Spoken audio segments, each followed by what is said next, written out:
चलिए मैं test series का क्वेश्चन लेकर आया हूँ 10th क्लास मैट्रिक जो मैथ की तैयारी कर रहे हैं उनके लिए ये टेस्ट सीरीज का क्वेश्चन बहुत मायने रखता है। हम लोग इसके क्वेश्चन को तैयार करते हैं परीक्षा के सिलेबस को देखते हुए। परीक्षा में आपके फाइनल बोर्ड में किस तरह के क्वेश्चन आते हैं उन सारे क्वेश्चन को देखा जाता है, क्वेश्चन बैंक्स को देखा जाता है, आपके सिलेबस को देखा जाता है और उस सारे को देखते हुए उसमें से सारा इंपॉर्टेंट क्वेश्चन को सिलेक्ट किया जाता है। टेस्ट सीरीज में वही क्वेश्चन आते हैं। एज फॉर एग्जाम्पल आपको दूध से दही बनाया जाता है।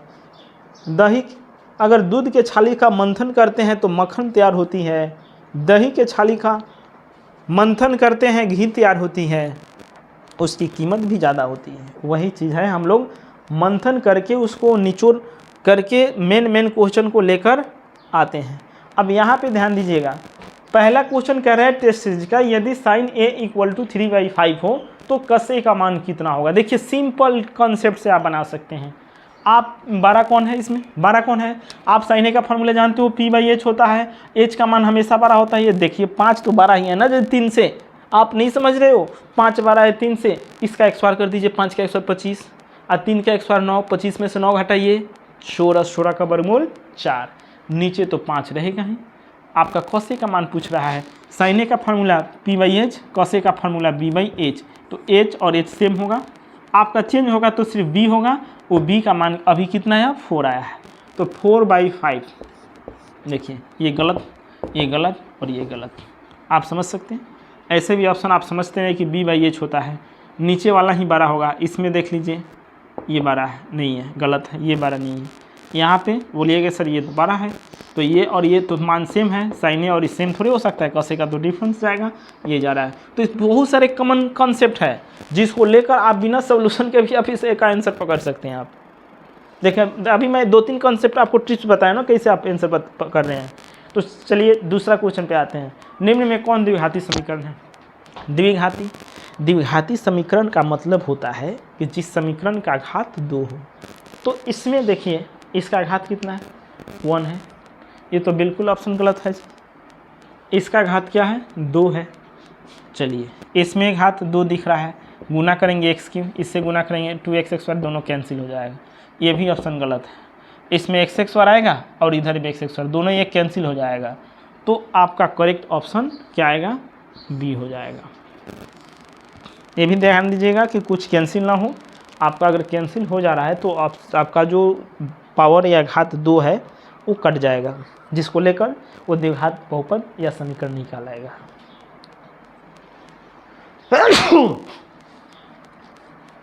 चलिए नेक्स्ट क्वेश्चन है 3 नंबर, द्विघाती समीकरण 2zx² plus z minus 6 equal to 0 के मूल होंगे। आप समझ रहे हैं, द्विघाती समीकरण इतना के मूल होंगे, यहाँ पे इतना ऑप्शन दिया हुआ है, इसको आप कैसे निकालिएगा। 2 तरीक़े से कंसेप्ट है, इस मान को इसमें पुट करके देख लीजिए या इसको हम फर्स्ट इनटू लास्ट पे बना सकते हैं। ऊपर वाला आप क्वेश्चन समझ चुके हैं, आप इसको नोट कर लीजिए। देखिए मैं इसको हम अभी आपको बताते हैं, इसको सॉल्व करके बताते हैं, क्योंकि अभी बोलिए सर खाली आंसर आप बता रहे हैं, आंसर से क्या होगा, थोड़ा सा कंसेप्ट सॉल्यूशन कीजिएगा तो हम लोग को समझ में आएगा। काहे नहीं, आप लॉन्ग बोलिएगा तो लॉन्ग भी समझाएंगे, ट्रिक बोलिएगा तो ट्रिक भी देंगे, जैसा आप बोलिएगा वैसे आपको समझाया जाएगा। बस आप मेरी पढ़ाई से संतुष्ट हो, आप जैसे भी संतुष्ट हो आप बोलिएगा, उस तरीक़ा से आपको समझाया जाएगा। तो चलिए इस इक्वेशन द्विघात समीकरण को हम लेते हैं 2zxy plus z minus 6 equal to 0 के मूल ज्ञात करना है। फर्स्ट इनटू लास्ट पर जुड़िएगा, फर्स्ट इनटू लास्ट पर तोड़िए, 6 दूनी 12 माइनस 12 zx बार आ रहा है। इसको हम क्या करते हैं, लिख सकते हैं 4z और माइनस 3z, घटाएंगे तो z आएगा और दोनों में गुना करेंगे इतना आएगा। ये आपको फर्स्ट इनटू लास्ट फार्मूला होता है। किसी भी द्विघात समीकरण का मूल ज्ञात करना हो, द्विघात बहुपद को ज्ञात करना हो, तो आप द्विघात बहुपद के शून्य को ज्ञात करना हो तो फर्स्ट इनटू लास्ट फार्मूला पे हम तोड़कर बना सकते हैं। तो इसको 0 के बराबर करेंगे, सॉरी यहाँ पे -6 भी है तो -6 भी लिखेंगे इक्वल टू 0। इन दोनों में क्या कॉमन है, 2z, z प्लस 2 हो जाएगा। इन दोनों में -3, z प्लस 2, इस तरह के क्वेश्चन में ध्यान दीजिएगा, ये दोनों वैल्यू सेम आना चाहिए। अगर यहाँ पे सेम वैल्यू नहीं आता है तो समझ जाइए कि कॉन्सेप्ट गलत है। z+2 को कॉमन लिया जाएगा, 2z - 3 = 0। दोनों को 0 के बराबर करेंगे, z+2 = 0, तो z का वैल्यू -2 आया। यहाँ पे 2z = 3, तो यहाँ पे z = 3/2। अब बताइए कि z का वैल्यू -2 और 3/2 किस में है? -2 3/2, -2 3/2 इसमें है क्या? -2 3/2, हाँ इसमें है 3/2 -2। ऑप्शन ए आपका करेक्ट हो जाएगा। कोई दिक्कत? ये ऑप्शन गलत है, ये ऑप्शन गलत है, ये ऑप्शन गलत है। अब अगला क्वेश्चन पे आते हैं। यदि x + y = 14, x - y = 4 को हल करने पर x में y के मान होंगे। इस तरह का भी क्वेश्चन आप बिना सोल्यूशन के भी निकाल सकते हैं या सॉल्व करके भी निकाल सकते हैं। आप देख लीजिए x + y का मान 14 आना चाहिए। इसमें देखिए 9 5 14 हो रहा है, इसमें भी 9 5 14, इसमें भी नहीं आ रहा है। 9 5 जोड़िए, इसको नहीं आएगा, -9 5 जोड़िएगा 14 नहीं आएगा। यहाँ पे 9 5 14 आ जा रहा है। अब बताइएगा सर ये कैसे होगा? इसका भी x का मान 9 है, y का मान 5 है, 9 5 14 हो जा रहा है, लेकिन 9 में से 5 घटाने पर 4 आना चाहिए। ये तो संतुष्ट कर रहा है। यहाँ पे देखिए ऑप्शन में आपका -5 हो जाएगा, यहाँ पे माइनस छूटा हुआ है। तो देखिए यहाँ पे इसमें 9 5 14 हो रहा है, लेकिन 5 में से 9 घटाएंगे 4 नहीं आएगा, -4 आएगा। ये ऑप्शन आपका बिल्कुल गलत है। इसमें भी जोड़ने पर नहीं आ रहा है, और ये भी माइनस है, इसको जोड़ेंगे तो 14 नहीं आएगा। इसमें जोड़िए, x + y का वैल्यू 14 का आ रहा है, 9 5 14, ठीक है, और 9 x में से y घटाने पर 4 आ रहा है, यानी 9 में से 5 घटेगा 4। ऑप्शन ए करेक्ट होगा। अब बताइए कि मैं इस क्वेश्चन को सॉल्व किया क्या? दिए गए मान को समीकरण में रखकर संतुष्ट करके हम जांच कर सकते हैं। बिना सॉल्यूशन के आप उसका करेक्ट ऑप्शन पकड़ सकते हैं। ऐसे भी अगर आप सॉल्व करें तो सॉल्व करके भी हम बता सकते हैं। जैसे आपको देखिए x + y बराबर आपका है 14 और x - y। मैं शॉर्ट लिस्ट सॉल्यूशन करूँगा। देख लीजिए x जोड़िएगा तो 2x आएगा, ये दोनों कैंसिल हो जाएगा, और 14 4 18 होगा, काट दीजिए 2 9 18, ये पूरा कट गया। x का वैल्यू 9। अब x का वैल्यू यहाँ पे 9 पुट कीजिएगा तो इधर आएगा तो 9 माइनस हो जाएगा, तो -9 हो जाएगा तो 5। तो आपका x का वैल्यू यहाँ पे रखिएगा ना, x का वैल्यू यहाँ पे 9 रखिएगा, 9 इधर आएगा माइनस होगा, तो इस ढंग से x का वैल्यू आपका कितना आ रहा है यहाँ पे 9, और y का वैल्यू कितना आ रहा है 5। ये करेक्ट हो जाएगा। तो इस ढंग से आप मैं शॉर्टली सॉल्यूशन बताया। ऑब्जेक्टिव क्वेश्चन है, लॉन्ग सॉल्यूशन की आवश्यकता नहीं है। आप ऐसे ही शॉर्ट से आंसर आप निकाल सकते हैं। चलिए इसको नोट कर लीजिए। चलिए टेस्ट सीरीज का मैं नेक्स्ट क्वेश्चन लेकर आ रहा हूँ। पहला क्वेश्चन नंबर 5 है। निम्न में किस परिमेय संख्या का दशमलव प्रसार अशांत होगा? निम्न में किस परिमेय संख्या का दशमलव प्रसार अशांत और शांत से जुड़ा हुआ क्वेश्चन आपके एग्जाम में 100% पूछे जाते हैं। ऑप्शन ए 1/4 है, 3/8 है, 7/5 है, 2/3। देख लीजिए, जिस परिमेय संख्या का p/q में, परिमेय संख्या आप जानते हैं p/q के रूप में होता है, हमको q से मतलब है, और ध्यान रखिएगा सरलतम रूप होना चाहिए, सिंपलेस्ट फॉर्म में होना चाहिए परिमेय संख्या। अगर कटने वाला हो तो काट दीजिएगा, नियम यही है, काट दीजिए। आपको कोई भाग देना नहीं है। कुछ लॉन्ग मेथड से कुछ लोग टीचर लोग बताते हैं शांत आसान, इसको भाग दो, पूरा पूरा कट जाएगा तो शांत, पूरा पूरा कट जाएगा शांत, पूरा पूरा कट जाएगा शांत, पूरा नहीं कटेगा शांत। लेकिन भाग देने में भी समय लगता है ना। हम आपको ऐसा ट्रिक बताएंगे कि भाग नहीं देना पड़ेगा, बिना भाग दिए बता सकते हैं। पहले इसको कैंसिल कर लेना है, सरलतम रूप में रखना है। नीचे वाला देखिए, अगर उसके अभाज्य गुणनखंड में केवल 2 या 5 हो, केवल 2 और 5 हो तो शांत हो जाएगा, और 2 और 5 को छोड़ाकर कोई दूसरा संख्या हो तो अशांत हो जाएगा। क्वेश्चन में अशांत पूछ रहा है, इसमें इसके अभाज्य गुणनखंड में केवल 2 होगा, इसमें भी 2 होगा। इसको हम 2 × 2 लिख सकते हैं, इसको 2 × 2, केवल 2 है, इसमें तो केवल 5 हैं, 2 और 5 से शांत होगा। लेकिन क्वेश्चन क्या कर रहा है? आसान। इसमें देखिए 3 है, इसलिए ऑप्शन डी करेक्ट होगा। ये बी और ए तीनों गलत है, और आपका ऑप्शन डी करेक्ट है। नेक्स्ट क्वेश्चन इसी पर आधारित। निम्न में किस परिमेय संख्या का दशमलव प्रसार शांत होगा? अभी मैंने बताया कि शांत के लिए आपका ऑप्शन ये आपका p/q में q का रूप जो होना चाहिए 2 का पावर n × 5 का पावर m के रूप में होना चाहिए। अगर इसके अतिरिक्त आता है तो उसका दशमलव प्रसार क्या हो जाएगा? उसके अतिरिक्त कोई संख्या आएगा तो उसके अतिरिक्त उसका दशमलव प्रस्थान अशांत हो जाएगा। तो यहाँ पे निम्न में किस शांत होगा? तो शांत के लिए आपका ऑप्शन देखिए मैं अलग दे देता हूँ।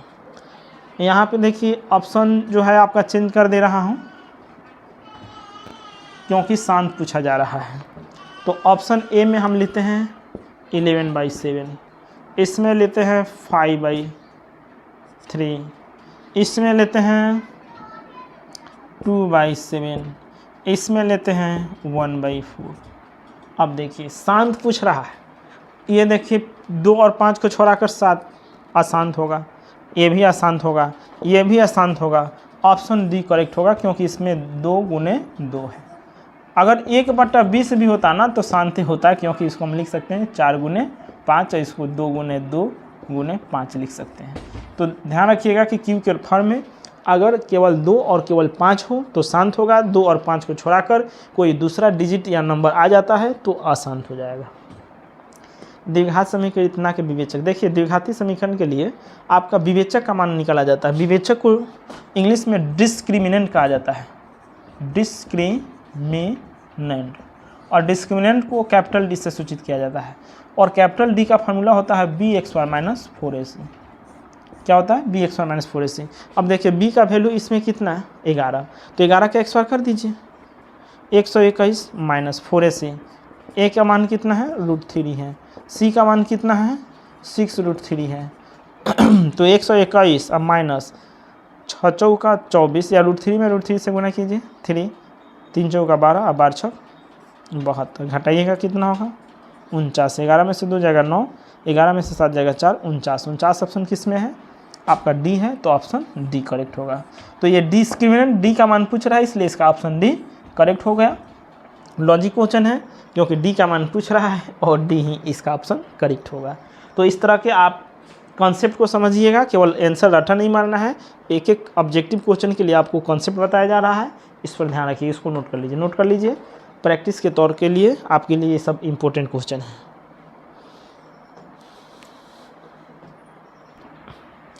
चलिए टेस्ट सीरीज का नेक्स्ट क्वेश्चन है 1 + 2 + 3 ... 100 का मान कितना होगा? यानी प्लस में है ना, देख रहे हैं आप, और लास्ट इसका वैल्यू कितना है? 100 है। इसका योगफल पूछ रहा है। डायरेक्ट मैं आंसर बता सकता हूँ लेकिन कॉन्सेप्ट समझिए। इस प्राकृतिक संख्याओं का योगफल का सूत्र क्या होता है? n × n + 1/2 पर बन जाएगा। तो 100 × 101 कर दीजिए, n + 1 100 में 1 जुड़िएगा, 101 × 50। इसमें गुना कीजिएगा, 50 में 101 से गुना कीजिएगा, 50-50। देखिए 50-50 इसमें ऑप्शन आपका सी करेक्ट है, ऑप्शन बी गलत है, ए गलत है, डी गलत है, 50-50 आपका ऑप्शन।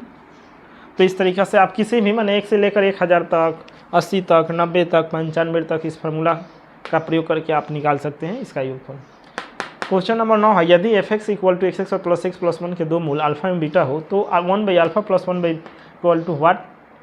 ए ऑप्शन ए है 1, ऑप्शन बी -1, ऑप्शन सी है 0, ऑप्शन डी है। ये थोड़ा टॉप क्वेश्चन है, याद रखिएगा बहुपद का। अधिकांश बच्चे ब्रिलियंट से और तेज बच्चे भी इस तरह के क्वेश्चन में थोड़ा सा फेल्यूर मिस माइंड हो जाते हैं। अब देखिए यहाँ पे इसको आप सॉल्व कर लो। इसका एलसीएम क्या होगा? Alpha × beta. तिरछा तिरछी गुना करोगे तो बीटा + अल्फा, जिसको हम लिख रहे हैं अल्फा + बीटा, हम डायरेक्ट लिखा। ये मत समझ रहे कि सर अल्फा + बीटा नहीं होगा, बीटा + अल्फा नहीं। समझो पहले, मैं बीटा + अल्फा को डायरेक्ट लिखा हूँ अल्फा + बीटा, क्योंकि अल्फा + बीटा का फार्मूला -b/a होता है और अल्फा × बीटा का फार्मूला क्या होता है? c/a होता है। ए क्या हो जाएगा? कैंसिल हो जाएगा, तो -b/c। अब यहाँ पे -b का वैल्यू यहाँ पे देखो, -b का वैल्यू कितना है? 1 है, और c का वैल्यू 1 है, तो -1/1 को हम -1 लिख सकते हैं। -1 ऑप्शन बी में है, तो ऑप्शन बी करेक्ट हो जाएगा। तो इस तरह से ये क्वेश्चन सॉल्व होता है। आप डायरेक्ट इसको सॉल्व फार्मूला के हिसाब से नहीं करोगे, इसके हिसाब से चलना पड़ेगा।